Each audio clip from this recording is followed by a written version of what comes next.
الحمد لله رب العالمين، والصلاة والتسليم بأفضل ما يكون بالتحية والإكرام لمولانا وسيدنا حبيب الله المصطفى محمد.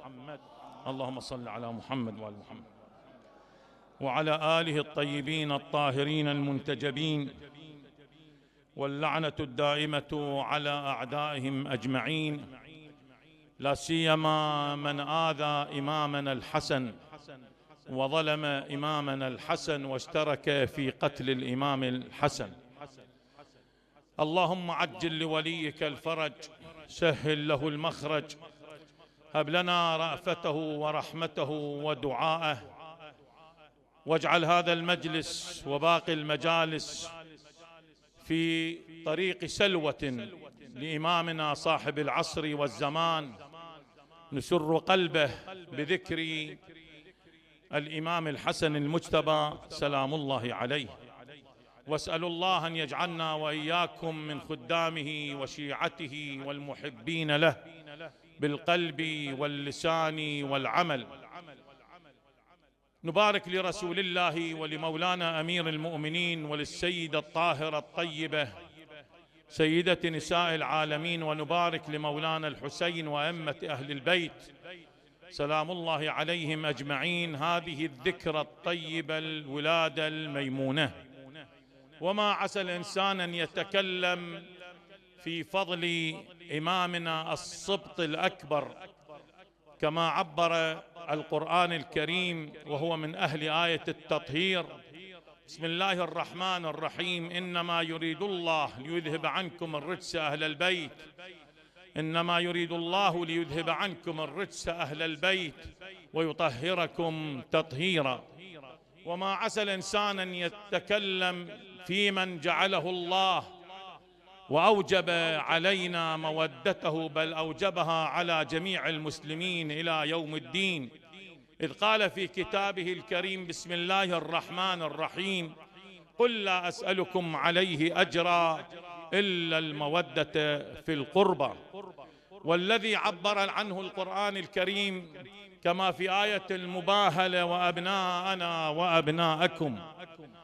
كل هذا كان الإمام الحسن سلام الله عليه واحدا من هذه الأسرة الطيبة العترة الطاهرة الذي حواهم الكساء اليماني، وطلب النبي الأكرم صلى الله عليه وآله لهذه العترة الطيبة كل النعم، والله تبارك وتعالى أجاب رسوله بأن جعل أفضل الخلق على الإطلاق من لدن آدم إلى يوم القيامة هو محمد وآل محمد.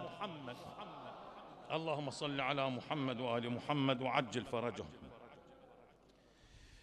هذه الليلة أخواني، وقبل أن نذكر بعض الفضائل، أنا في ليلة البارحة في موكب النجف الأشرف ذكرت رواية وأريد أن أتمم هذا المعنى هذه الليلة، وأشير إلى المعنى العظيم في هذه الروايات، وإن شاء الله نكون بخدمة الأخوة في الحسينية النجفية المباركة، ونسأل الله أن يوفقنا لخدمتهم وخدمة من يتابع هذه الحسينية. إخواني أحبائي، عندما نراجع روايات الولادة، روايات الولادة كما ذكرت في ليلة البارحة ذكرها الشيخ الصدوق في أغلب كتبه وبأسانيد معتبرة، وكذلك صاحب كشف الغمة ذكر لنا رواية أخرى لم أذكرها ليلة البارحة، وأرجو من الإخوة الكرام أن يتابعونا بهذه الروايات الكثيرة. خلاصة الروايات أن هذا المولود الميمون المبارك الصبط الأكبر لرسول الله صلى الله عليه وآله، عندما حملت به الزهراء عليها السلام وفرحت فاطمة وفرح علي وفرح رسول الله بأن يكون له مولود من ابنته فاطمة. وهذا المولود إخواني هي بشرى من الله إلى جبرائيل إلى رسول الله محمد. اللهم صل على محمد وآل محمد. أنا أجمع الأحداث للأخوة الكرام وللمستمعين الفضلاء. إخواني أحبائي، لماذا يترقب النبي قدوم هذا المولود بشوق وبمحبة، بحيث عندما دخل النبي إلى بيت علي وفاطمة قال هاتوا ولدي، أين ولدي؟ بشوق بلهفة. الآن كلنا آباء، اللي عنده بنت واللي عنده ولد، عندما يأتي يجيبون له الولد ما يروح يذهب بالشوق ولهفة يقول لهم هاتوا ولدي الحفيد، ما يقولون له هكذا. لكن هناك خصوصية للحسن والعلقة بينه وبين رسول الله صلى الله عليه وآله. هذا الفرحة كيف عبر عنها النبي؟ إخواني أحبائي، لا سيما أولاد رسول الله، يسمعوني جيدا، أولاد رسول الله وشيعة أمير المؤمنين، النبي صلى الله عليه وآله عندما دخل على خديجة في الرواية المعروفة والمشهورة قالت وسمعها تتحدث قال يا بنت خويلد مع من تتحدثين؟ قالت الجنين الذي في بطني يحدثني ويؤنسني. فقال يا بنت خويلد. شوف هذا العبارة، عادة جبرائيل من ينزل بالقرآن الكريم، صح لو لا؟ ينزل بالقرآن. جبرائيل عندما يأتي إلى النبي يأتي قرآن، لكن كم مرة نزل جبرائيل يخبره بخصوصيات خاصة بأهل البيت. هاي مجيء خاص، يأتي جبرائيل من الله مبعوث مو لأجل قرآن، لأجل بيان فضل العترة الطيبة. عندما يقول النبي إني مخلف فيكم الثقلين كتاب الله وعترتي وإنهما لن يفترقا حتى يردا علي الحوض. شوف السماء كيف تعاملت مع القرآن والعترة. يأتي الأمين جبرائيل يأتي بالقرآن، يأتي الأمين جبرائيل من الله يحمل فضائل أهل البيت عن الله عز وجل. أول ما تكلم النبي وسأل خديجة جاء الأمين جبرائيل قال يا خديجة يا بنت خويلد هذا جبرائيل يخبرني أنها أنثى وأنها المولودة الميمونة المباركة، يعني من أسماء الزهراء المباركة الميمونة، وإن نسليه منها. ليش فرح النبي روح له الفداء؟ لماذا النبي استره بالحسن؟ لأن نسله رسول الله من أين يبدأ؟ من الحسن والحسين إلى يوم القيامة. كل رجل يولد ولده من صلبه إلا أنا، فإن ولدي من صلب علي بن أبي طالب. اللهم صل على محمد وآل محمد. الروايات الموجودة عندنا إخواني أحبائي الله يرضى عنكم، عندنا روايات البحار ينقلها من كتب متعددة لا سيما عن الشيخ الصدوق. أم أيمن حضرت أيضا، أم أيمن رأت رؤيا، أم الفضل رأت رؤيا، زين، اللي هي زوجة العباس ابن عبد المطلب، كأن عضوا من أعضائك يا رسول الله في حجري. أم أيمن كذلك رأت هذه الرؤيا. هاتان روايتان. عندنا رواية أن أسماء قبلت فاطمة، وفي رواية نفست فاطمة. وعندنا رواية ينقلها صاحب كشف الغمة أن أم سلمة وأسماء هنا هاتان النساء الاثنين، يعني أم سلمة وأسماء لين، يعني يقول ولينس فاطمة في الولادة، أثناء الولادة حضرنا عند فاطمة الزهراء عليها السلام. طبعا ما عندنا رواية تبين كيفية الولادة، نعم نستنتجها من روايات أهل البيت، لا سيما الإمام الصادق عندما ولد له الإمام الكاظم حميدة المصفات، الإمام قال لها يا حميدة يا حميدة إن جاءك الطلق فأخبريني، فحضر عندها الإمام قال وأن حميدة أخبرتني بشيء أنا أعلم به. إخواني، أهل البيت إذا ولدوا يغطيهم نور الله تبارك وتعالى، يغطيهم نور الله، ما يحضرهم كل بشر، مو كل بشر يحضر أهل البيت حين الولادة. المرأة الطيبة أسماء بنت عميس الخثعمية، المرأة الطيبة أم سلمة، المرأة الطيبة أم أيمن، هذه النساء الطيبات المواليات لعلي وآل علي هن هاتان هن اللي حضرنا الزهراء. هؤلاء هاي اللواتي النساء اللواتي حضرنا فاطمة سلام الله عليها. عندما تقول قبلت فاطمة مو شرط أنها حضرت حين الولادة نفس الولادة يعني لحظة الولادة، لا، إنه عندما ولدت الزهراء نعم حملته أسماء حملة الحسن. عندنا رواية، أنا البارحة ركزت فقط على أم سلمة، روايات عندنا أن أسماء أيضا حملت الحسن، أسماء بنت عميس، ولفته بخرقة صفراء، فأقبل النبي صلى الله عليه وآله فقال أين ولدي؟ تقول أسماء فأتيته وقد لففته بخرقة صفراء، فرمى الخرقة الصفراء ولفه بخرقة بيضاء. قال ألم اللهم صل على محمد وآل محمد.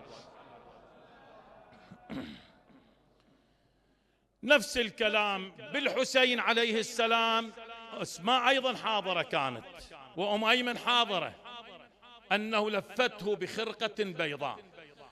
بعض الروايات تقول أن أسماء وأم أيمن قالت له يا رسول الله لم أنظفه، قال يا أسماء أو يا أم أيمن أنت تنظفيه، إن الله طهره من السماء السابعة، الله طهرهم سلام الله عليهم أجمعين. إخواني أحبائي، يتكلم البعض الله تبارك وتعالى عندما يكرم إنسانا يكرمه، الله فضل بعض الأنبياء، فضل بعض الخلق، يجتبي من خلقه من يشاء، يصطفي من خلقه من يشاء. هذا الرب الكريم، هذا الرب الكريم. السيدة الزهراء عليها السلام عندما أنجبت الحسن اغتسلت فصلت سلام الله عليها، لم ترى شيئا، وهي كرامة من الله، مو عيب يجي واحد يقول شلون وكذا ونفاس بعض الأفواه العفنة تتكلم على السيدة الزهراء بهذا الكلام. الله عز وجل اصطفاها، الله طهرها، الله انتجبها، هي من نور محمد وعلي، اللهم صل على محمد وآل محمد، من ماء الكوثر الحوراء والإنسية. السيدة فاطمة الزهراء عليها السلام مو مثل باقي النساء تركت الصلاة كما عند النساء الأخريات، لا، سيدة الزهراء إن الله ليباهي بها الملائكة، انظروا إلى أمتي وسيدة إمائي فاطمة كيف ترتعد فرائصها من خيفتي، فاشهدوا يا ملائكتي ويا سكان سماواتي إني أمنتها وأمنت ذريتها وأمنت شيعتها من النار.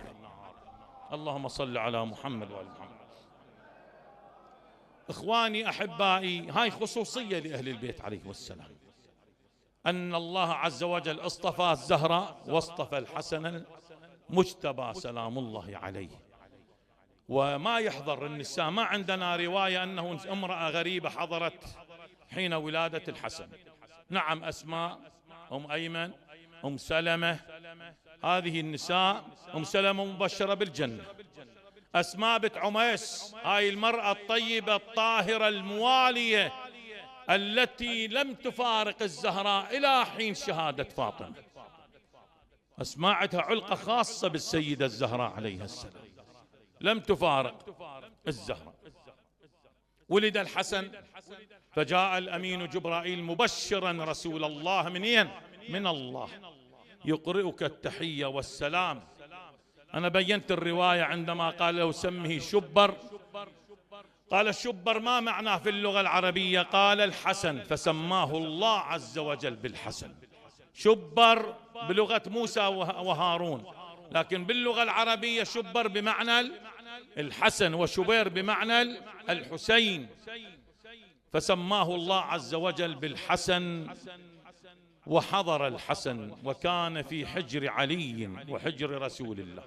إخواني، الله يرضى عنكم ويقضي حوائجكم ويعتقنا وإياكم من النار في هذا الشهر الكريم، لا سيما في هذه الليلة المباركة التي سميت باسم كريم أهل البيت المجتبى سلام الله عليه. أنتم تسمعون في الفضائيات، في القنوات، تسمعون كثيرا أن فلانا من الناس من أصحاب رسول الله، وأن فلانا من الناس سمع حديث رسول الله، وأن فلانا من الناس مسح النبي على رأسه، وأن فلانا من الناس وضعه النبي في حجره. وهؤلاء اللي سموا أسماءهم مولانا تقام لهم الدنيا وتقعد بالإكرام بالاحترام، ماكو أحد ينطق بشفه، لا يتكلم على هؤلاء بسوء. يابا لماذا؟ هذا ممن سمع حديث رسول الله، هذا ممن مسح على رأسه رسول الله، هذا جلس في حجر رسول الله. تحترموهم، يكرموهم، يجلوهم. ولهذا اليوم، لهذا اليوم زين اخواني احبائي، على اقل الروايات عندنا ان الامام الحسن عليه السلام عاش مع رسول الله 7 سنوات. 7 سنوات. اسالكم بالله، الم يجلس الحسن في حجر رسول الله؟ الم يحمل النبي الحسن على يده ويحمله بيده؟ الم يحمل الحسن على متنه؟ هذا كله موجود في الروايات. يشمه، يقبله، يعتنقه، يقوم له. في الرواية التي ذكرت بعضها في ليلة البارحة يقول حذيفة بن اليمان: الحسن صغير وكلنا في جبل أحد، فأقبل الحسن وإذا برسول الله ينظر إليه لا يرفع بصره عنه، فقال جبرائيل يهديه وميكائيل يسدده، وإنه ولدي وتفاحتي وحبيبي يحيي سنتي وينشر أمري، أمره أمري، قوله قولي.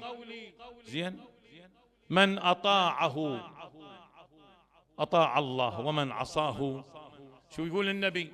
قال: من أطاعه، ولي من أطاع الإمام الحسن، وعدوي من عصى الإمام الحسن.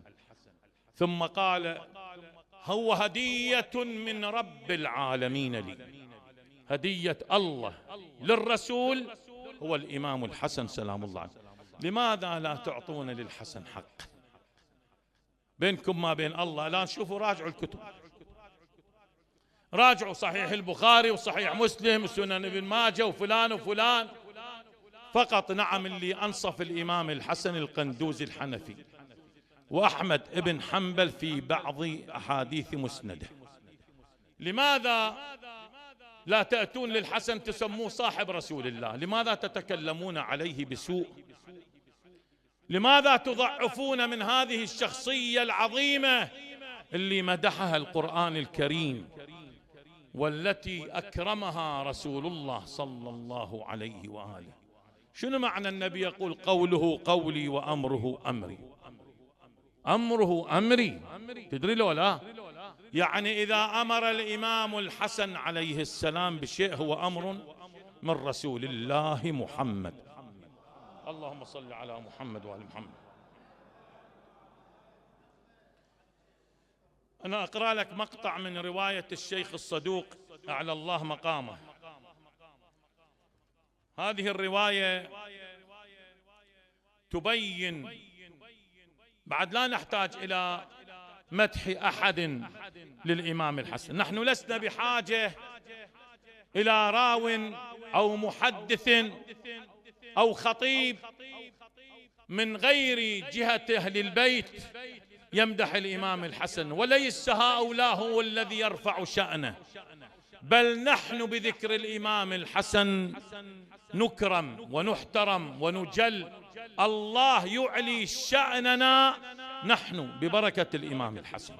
فضل الحسن علينا عظيم، نحن نتشرف بذكره، نحن نعلو بذكر فضله، بل نحن نمجد بهذا الاسم المبارك. احنا نمدح الإمام الحسن والله في كتابه مدحه، الله عز وجل فضله، انتخبه، انتجبه.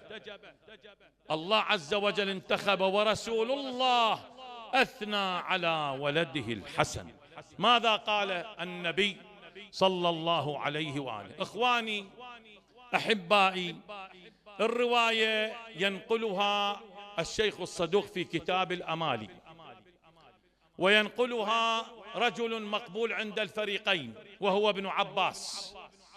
دخلت على رسول الله صلى الله عليه وآله في مرضه آخر حياة النبي، فرأيت رسول الله يبكي وقد اخضلت لحيته من دموع عينيه. يدخل عليه أمير المؤمنين يبكي، تدخل الزهراء يبكي، يدخل الحسن يبكي، يدخل الحسين يبكي، النبي هذا كله يبكي. سئل ابن عباس: يا رسول الله لما هذا البكاء؟ قال: أبكي لذريتي وما يصنع بهم شرار أمتي. تعال إلى الحسن، قال: أما الحسن، هنا المدح. أنا ما أريد أنقص عليك الولادة المباركة إخواني، لكن أرجوك رجاء، وأرجو المستمعين الكرام أن ينظروا إلى كلمات هذه الرواية مو فقط بالآذان، بالقلوب، حتى نعرف هذه المعاني التي ذكرها النبي. كل معنى فيها عجيب، معنى عظيم، مفاهيم تحمل معاني كبيرة. قال: أما الحسن، صلوا على محمد وآل محمد.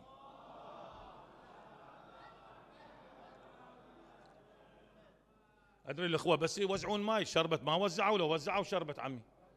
ماكو شربت اليوم؟ إن شاء الله مطلوب حج علي باقر، مطلوب شربت. صلوا على محمد وآل محمد. اللهم صل على محمد وآل محمد. مخلي لكم سحور إن شاء الله، مخلي لكم سحور بحول الله. وأما الحسن فإنه ابني وولدي. طبعا حتى من الناحية اللغوية الابن والولد اكو فرق بالمعنى.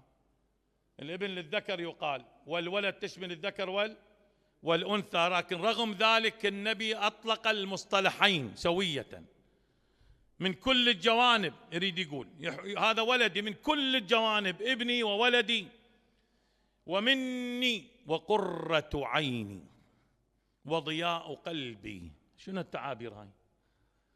بعد نحتاج إلى كلمات أحد؟ لا، هذا رسول الله صلى الله عليه وآله. ضياء قلبي، يقول ضياء قلبي وثمرة فؤادي، وهو سيد شباب أهل الجنة وحجة الله على الأمة. شوف شنطة النبي من ذاك الزمان قبل أن ينصب إمام، هو حجة الله على الأمة من ذلك الزمان. أمره أمري وقوله قولي، من تبعه فإنه مني. احنا ايش عندنا في الرواية اخواني احبائي؟ النبي ماذا قال عن سلمان؟ سلمان منا أهل البيت، يعني على طريقتنا، اتبعنا سلمان. هذا مدح من رسول الله، يريد أن يبين أن الذي يتبع الإمام الحسن مو يكون من الحسن، لا، الذي يتبع الحسن عليه السلام يكون من رسول الله. جد منزلة عظيمة. يريد يحثنا النبي، يقول ارحلوا للحسن، اذهبوا للحسن عليه السلام، خذوا منه، تمسكوا به. قال: من تبعه فإنه مني ومن عصاه فليس مني. يعني النبي بريء منين؟ ممن عصى الإمام الحسن. هذا الكلام فقط هالعبارة اخواني تحل لنا مشكلة كل مشكلة معركة جرت عند الحسن عليه السلام، وكل من عصى الحسن وذهب إلى معاوية، وحتى معاوية مشمول بهذا الكلام، أن النبي بريء ممن عصى الإمام الحسن. النبي بريء، يعني النبي يوم القيامة هل يدافع عمن تبرأ من الحسن؟ لا. هل يدافع النبي ويشفع لمن عصى الحسن؟ لا. الذي عصى الإمام الحسن لا ينال شفاعة رسول الله أبدا. هذا مو كلامي، النبي يقول: من عصاه فليس مني. وإني لما نظرت إليه تذكرت ما يجري عليه من الذل بعدي، فلا يزال الأمر به حتى يقتل بالسم مظلوما ظلما وعدوانا معذرة. فعند ذلك تبكي الملائكة والسبع الشداد لموته، ويبكيه كل شيء حتى الطير في جو السماء والحيتان في جوف البحر. فمن بكاه لم تعم عينه يوم تعمى العيون، ومن حزن عليه لم يحزن قلبه يوم تحزن القلوب. ومن زاره، الله يرزقنا وإياكم زيارته في البقيع، اللهم ارزقنا زيارة الحسن بحق هذه الليلة وبحق ذكره المبارك. ومن زاره في بقيعه، تذكروا إن شاء الله تذهبون للبقيع وتتذكرون هذا المقطع. يقول النبي صلى الله عليه وآله: ومن زاره في بقيعه ثبتت قدمه على الصراط يوم تزل فيه الأقدام. يعني زيارة للإمام الحسن، زيارة للإمام الحسن تثبت القدم على الصراط. هذا يكفي، لو فقط هالعبارة تكفي في بيان فضل ومنزلة الإمام الحسن السبط الأكبر لرسول الله محمد. اللهم صل على محمد وآل محمد. قال صلى الله عليه وآله للإمام الحسن المجتبى: أشبهت خلقي وخلقي. كان الإمام الحسن حليما ورعا فاضلا سيدا كريما ذا سكينة ووقار وحشمة، جوادا ممدوحا. إمامنا الحسن سلام الله عليه معطاء بكل معنى الكلمة. يأتي إليه رجل من أهل الشام يشتم الإمام الحسن، يشتمه، قال: يا هذا إن كنت غريبا آويناك، وإن كنت فقيرا أغنيناك، وإن كنت محتاجا أعطيناك، وإن كنت جائعا أطعمناك. هلا نزلت عندنا ضيفا لنكرمك في هذه الضيافة. يقول: فطأطأ برأسه هذا الشامي، قال: الله أعلم حيث يجعل رسالته، أنا أعتذر منك يا ابن رسول الله. الإمام الحسن روحي له الفداء، من شدة حبه لله تبارك وتعالى مشى 20 سنة على قدميه يحج لله تبارك وتعالى، من حبه لله، من عبادته لله، من خشيته من الله، من خشوعه بين يدي الله تبارك وتعالى. في يوم من الأيام، والرواية ينقلها الشيخ الصدوق في كتاب الخصال، هواي رواية جميلة وقصة لطيفة، وإن شاء الله تحفظونها تقصونها للأولاد. رجل من أهل الشام جاء إلى أمير المؤمنين بالكوفة، سلم على أمير المؤمنين، فقال له أمير المؤمنين: يا أخ العرب، ممن الرجل؟ قال: أنا من مواليك يا علي. من مواليك؟ قال: لا، لست من موالي، ولو سلمت علي مرة واحدة لعرفتك. أروح لك فدوة يا أمير المؤمنين. السلام عليك يا أمير المؤمنين. إخواني، من تسلم على إمامك علي سلام الله عليه لا تتصور إمامك ما يعرفك.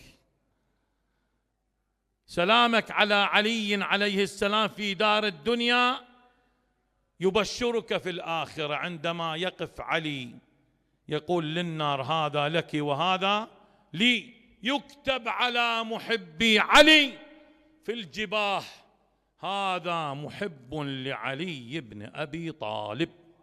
اللهم صل على محمد وآل محمد. بعد لي 5 دقائق،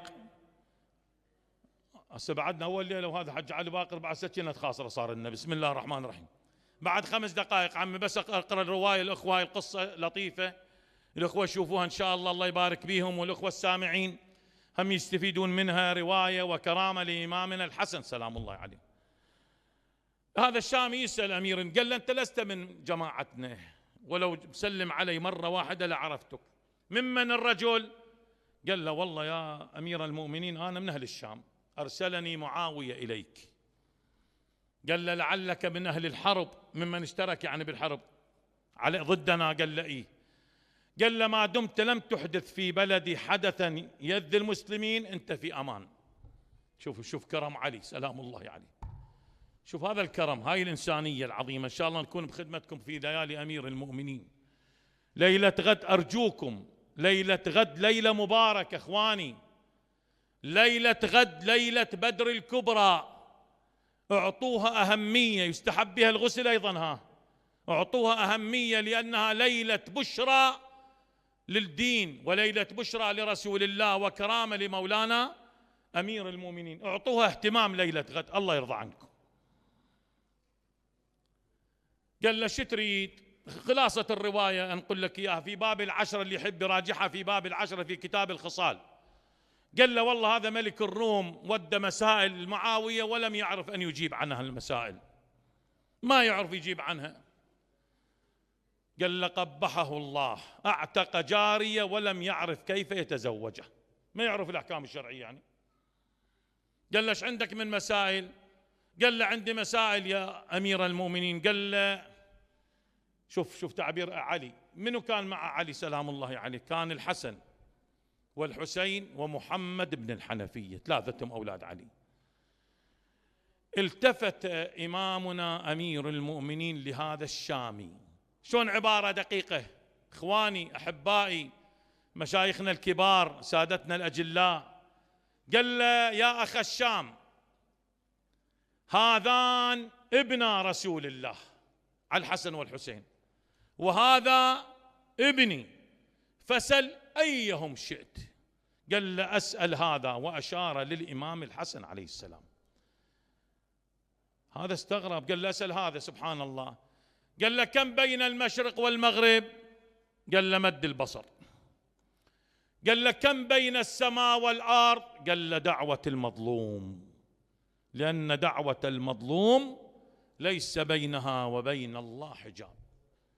والحسين عليه السلام قال لزين العابدين عليه السلام بني إياك وظلم من لا يجد عليك ناصر إلا الله. الله بظلامة الآخرين، لأن أهل البيت ظلموا سلام الله عليهم. قال لك كم بين الحق والباطل؟ قال له 4 أصابع. سبحان الله. شوف هذا شلون تعبير، شلون أدب. إنه قال له 4 أصابع، ما رأيته بعينيك فأغلبه حق، وما سمعته بأذنيك فأكثره باطل. قال له ما قوس قزح؟ قال لا تقل قوس قزح، قزح اسم الشيطان، قل قوس الله. شايفين هاي الألوان ال7 اللي تطلع؟ شوف تعبير الإمام الحسن عليه السلام، معجزة. هاي الأنواع الجوية بعدين يلا اكتشفوها، تدري لو لا؟ أهل البحر وأهل الجو واللي يدرسون الأنواع الجوية بعدين اكتشفوا هذا الأمر. الإمام الحسن عليه السلام شو يقول عنه هذا القوس اللي بألوان؟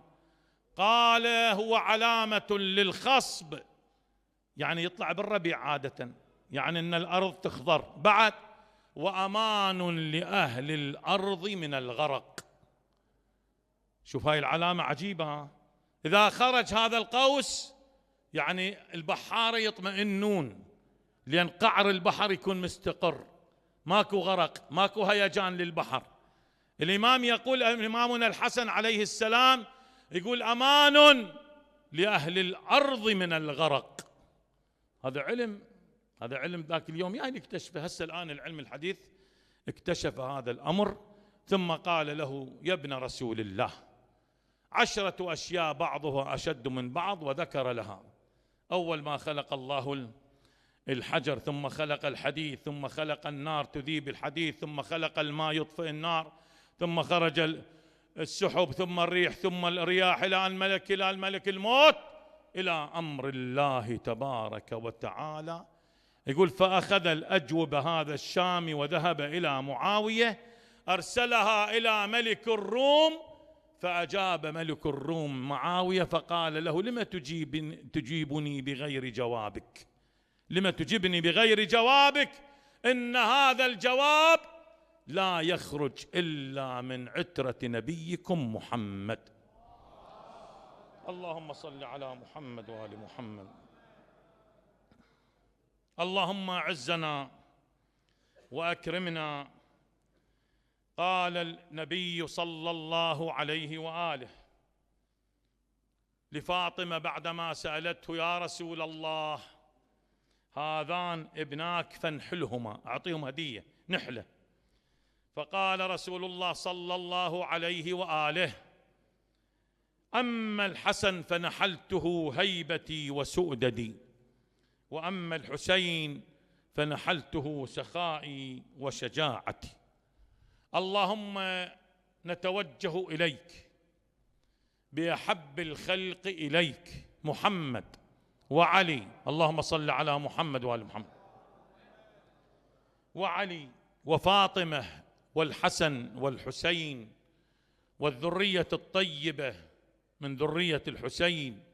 نسألك أن تصلي على محمد وآل محمد وأن تعجل فرجهم.